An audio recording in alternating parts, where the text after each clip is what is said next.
faz uso desse privilégio. Mas eu creio que a partir dessa noite, nós não perderemos nenhuma oportunidade de estar diante de Deus, seja dentro da nossa casa, seja na comunhão da igreja, amém? Amém. Glória a Deus. E hoje todos que estão aqui escolheram a melhor parte, que é estar no templo adorando o Senhor. Então eu canto ele uma vez por ano, no templo, para oferecer sacrifício. E a palavra do Senhor diz que ele amava tanto Ana, que ele ofereceu sacrifício por toda a sua família. Mas por Ana, ele oferecia um sacrifício dobrado, de tanto que ele amava Ana. Ana tinha o amor do esposo, Ana tinha uma boa vida, mas Ana não gerava. E o fato de não gerar, a gente tem que lembrar que não é igual à nossa época, ainda que a gente se sinta dor. Eu demorei a gerar quando eu quis, né? Não foi o meu tempo, foi o tempo de Deus, e esperar o tempo de Deus dói. E na minha época não era tão exigido como era na época de Ana. Uma mulher que não gerava era considerada uma mulher seca, uma mulher que não servia para nada, porque a mulher ela era vista somente para gerar. A mulher não trabalhava, como a pastora falou ontem, né, que a mulher hoje pode fazer muitas coisas, trabalha em várias funções. Hoje nós temos liberdade, mas naquela época não. Então a mulher casada, ela tinha que procriar. Ana não tinha, o Senhor tinha fechado a madre de Ana. E aí Penina tinha vários filhos. Imagina algo que você não consegue, você vê alguém do seu lado conseguir isso toda hora. Fácil assim. E Penina perturbava a vida de Ana, gente. Eu imagino que aquele é uma frase que tem assim: eu tenho, você não tem. Foi Penina que inventou a igreja. Eu acredito que ela falava, Ana passava e Penina ficava jogando piada. Eu tenho, você não tem, porque deveria ser um filho por ano. Porque diz que ela tinha filhos e filhas, então no mínimo eram 2 meninos e 2 meninas. No mínimo, eu acredito que eram muito mais. E nisso, Ana também ia para o templo. E teve uma dessas vezes que Ana subiu ao templo com o esposo dela. E ela estava tão amargurada, ela mesma falou, estava tão angustiada, tão amargurada, que ela se ajoelhou e clamou ao Senhor, pedindo ao Senhor um filho. Ela falou: Senhor, se o Senhor me der um varão, um menino, eu vou te devolver. Porque ela não pediu para a glória dela, ela não pediu para esfregar na cara de Penina, ela queria também dar descendentes para o filho, para o esposo dela. Ela queria que se cumprisse a palavra de Deus, né? Porque a mulher estéril daria luz a filhos. Então ela queria que desse sequência à geração dela. Mas ela falou: se o Senhor me der um varão, eu vou te devolver. Só que ela não falou com palavras como nós lemos. Ela falou no coração dela. A boca se mexia, mas palavras não sabia. E o sacerdote da época que era ali, a gente pode dizer como se fosse o pastor daquela época, né? Que tomava conta do templo, viu Ana ali e achou que ela tinha bebido. Falou: Ana, para de beber, você está tomando muito vinho, mulher. O que é isso? Está bêbada? E ela falou, e o mais lindo que a gente já começa a aprender aqui, a resposta dela para o sacerdote foi assim: meu Senhor. Ela lhe reconheceu a autoridade espiritual que ele era. Aleluia. Independente do erro dele. Meu Senhor, perdoa a tua serva. Eu não estou bêbada. O meu coração está muito angustiado. E é por isso que eu estou aqui aos pés do Senhor, clamando ao Senhor por um filho. Estou dizendo com minhas palavras, clamando ao Senhor por um filho. E ele falou assim: então fica com teu coração em paz. Vai em paz e que Deus conceda o pedido do seu coração. Só que antes de declarar a bênção, ele a julgou. E quantas vezes nós somos julgadas? Às vezes até por um superior nosso. E como é que fica o nosso coração mediante um julgamento de alguém que não sabe o que a gente está passando? Será que a gente deixa entrar esse julgamento e cria uma raiz de amargura? Ou a gente vai agir igual Ana? No mesmo momento ela perdoou, porque a forma que nós respondemos uma afronta revela como anda o nosso coração. Aleluia. Eu não falo só sobre palavras. Ah, mas eu não respondi. A pessoa me humilhou, eu fiquei quieta. Mas no olhar a gente vê, nas atitudes a gente vê como está o coração. E como anda o meu e o teu coração hoje? Porque enquanto a gente caminhar por essa terra, nós teremos aflições. Enquanto eu e você caminharmos por essa terra, eu vou errar, você vai errar. Só que às vezes quando as pessoas erram conosco, parece que a gente nunca erra, né? Parece que só o outro erra. Ah, mas eu sou tão perfeita, eu nunca falei isso com ela. Eu não merecia. E a gente se coloca no pedestal. E aí vai entrar o perdão.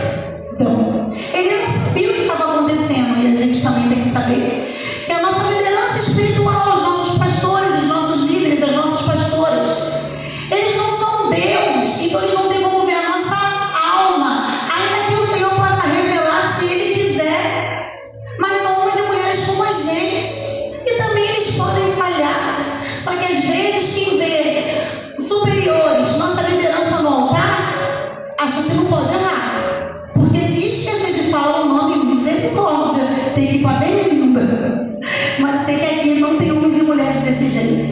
São homens e mulheres que entendem que todos nós somos falhos e que todos nós somos passíveis de erro. E como o Senhor nos perdoa, assim também nós temos que perdoar. E com a história de Ana na igreja, a gente aprende, eu quero que vocês repitam comigo: para viver um tempo de excelência é necessário perdoar. Vamos lá, igreja? Para viver um tempo de excelência é necessário perdoar. Amém? E a gente começa a aprender com Ana, igreja, que para viver um tempo de excelência, para gerar Samuel, a gente viu que ela pediu um filho, certo? Ela ia devolvê-lo para o Senhor. Mas o Senhor não queria só dar um filho para Ana. O Senhor deu para Ana um profeta. Aleluia. O Senhor deu para Ana um sacerdote. O Senhor deu para Ana um homem que é ungiu o rei de Israel. Aleluia. Então, que você tanto tem pedido ao Senhor que você acha que é coisa grande, Deus pode te dar muito mais.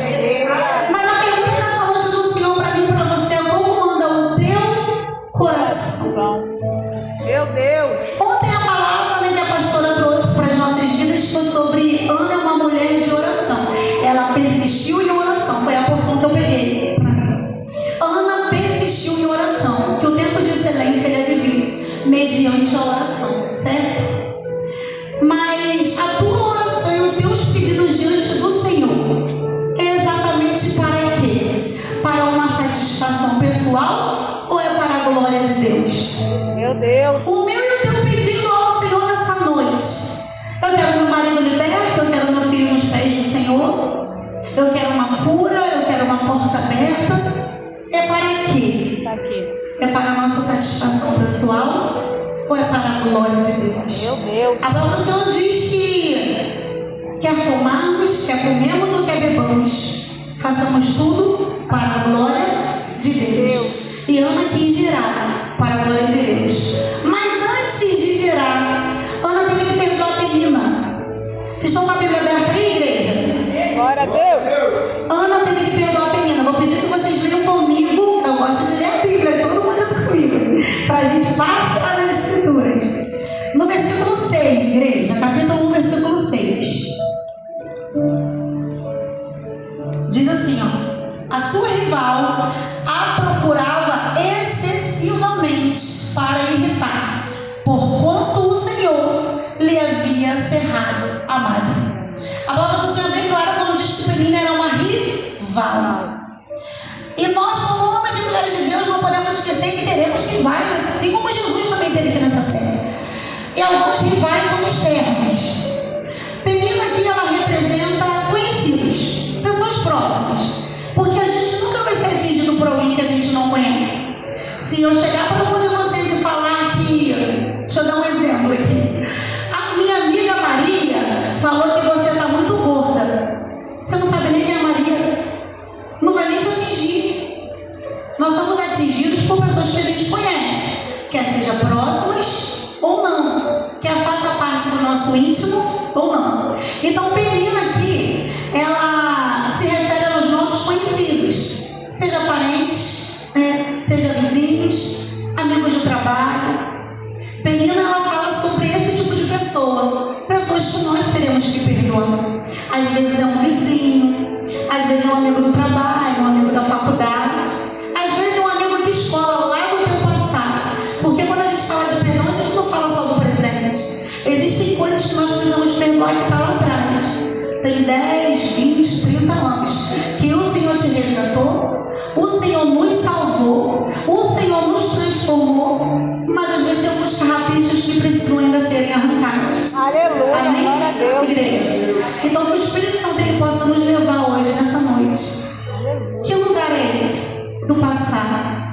Porque às vezes você vai até lembrar de algo mais atual, mas às vezes tem feridas que foram causadas por coisas que a gente ouviu na nossa infância, por situações que a gente viveu lá atrás e que geram traumas até hoje. E a culpa não é de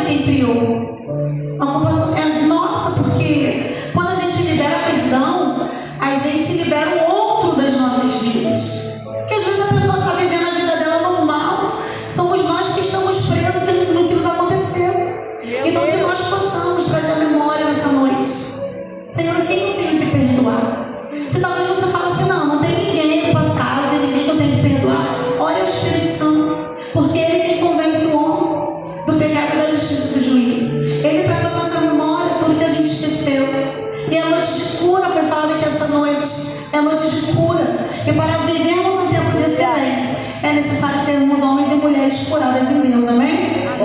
Então, no versículo 6, nós vemos que a rival dela são pessoas, né, que vai jogar uma piada, que vai falar algo, que vai olhar de uma forma que vai nos ferir, a gente não precisa nem falar. Às vezes a gente está num dia tão sensível e é um dia que a pessoa também não está legal, você passou, falou, Pai, Senhor, a pessoa não te respondeu porque está com a cabeça tão atribulada. E às vezes aquilo é suficiente para que a gente permita uma raiz de amargura entrar. Mas a palavra do Senhor também diz que a gente não deve permitir que crie a raiz de amargura no nosso coração, porque tudo que tem raiz cresce e dá fruto. Em nome de Jesus, se existe alguma semente de amargura que foi lançada sobre corações aqui nessa noite, Aleluia. eu venho para a glória de Deus que o Senhor vai arrancar com a sua mão forte. Glória a Em nome de Jesus. Amém, igreja? E nós vamos para Ana, falamos de Penina, né? Ana teve que perdoar seu esposo.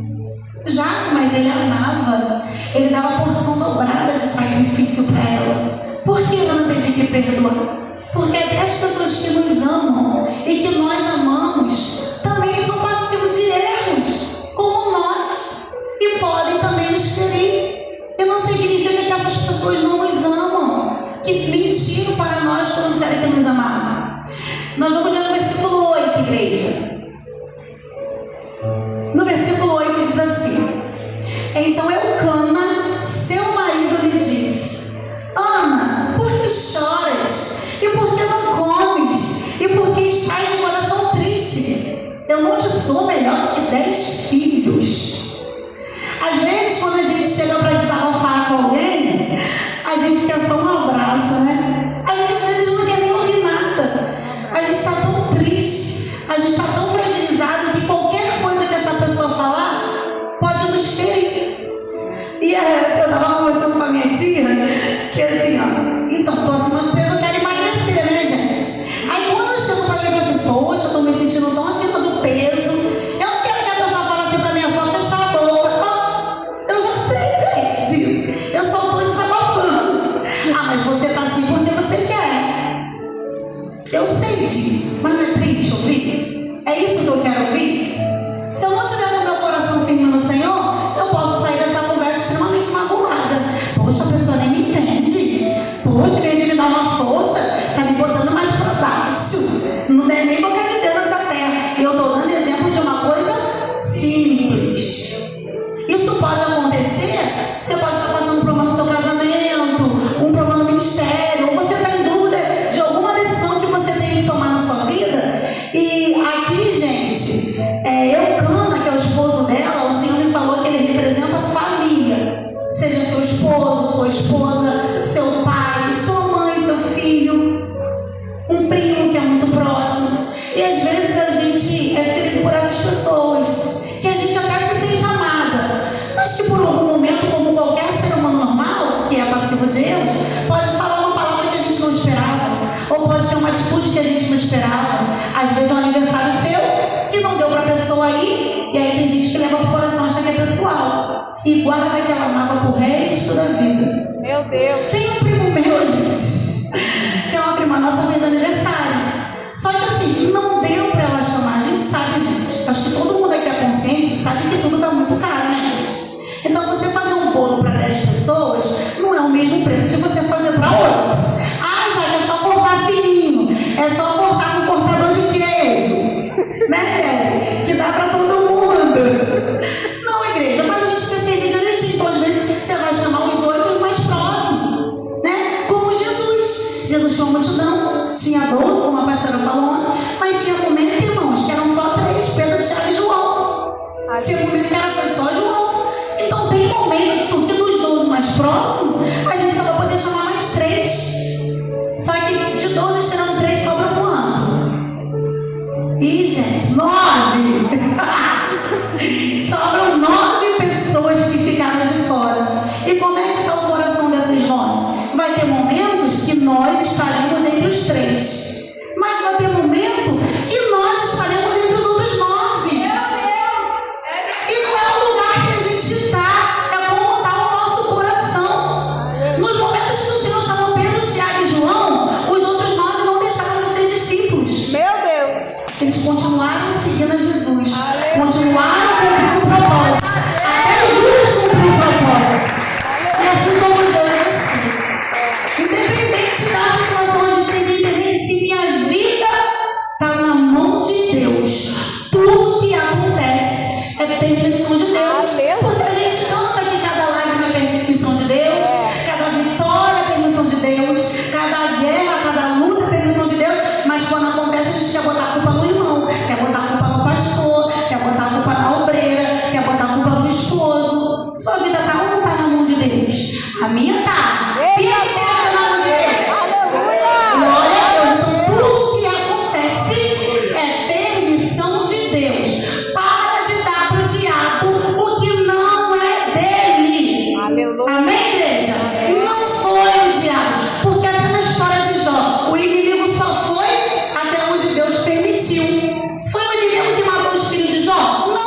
só. Meu Deus. Meu esposo não me entende, eu estou sofrendo, ele não me dá confiança, ele só quer saber essa vesperina, eu vou desabafar com ele, pastor, e ele ainda falou que ele me dá tudo que eu não posso nem reclamar. Não quero mais esse esposo. Mas Ana fez isso?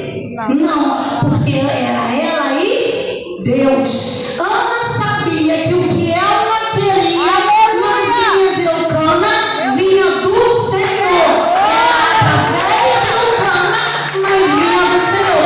Para de esperar do homem o que só Deus pode te dar. Ele vai usar quem ele quiser, mas vem dele, né? Se ele quiser usar a tua esposa, ele vai usar. Se ele quiser usar a tua mãe, ele vai usar. Se quiser usar a pastora, ele vai usar. Vai visitar aquela banheira em nome de Jesus, igreja. Ele vai usar quem ele quiser. Aleluia. E às vezes, a gente olha, se eu estou fixa que meu esposo tem que me dar algo. E aí ele não me dá. Só que tem alguém aqui, ó. Tem a minha prima que está querendo me abençoar. Mas eu estou tão fixa que tem que ser desse jeito. Que eu não estou vendo nem que Deus está me abençoando através da minha prima. Aí não vive a excelência de Deus na terra, porque acha que tem que ser do nosso jeito. Meu Deus. Mas Ana sabia que quem ia fazer era o Senhor, né? Ana teve que perdoar o esposo, porque se ela deixasse a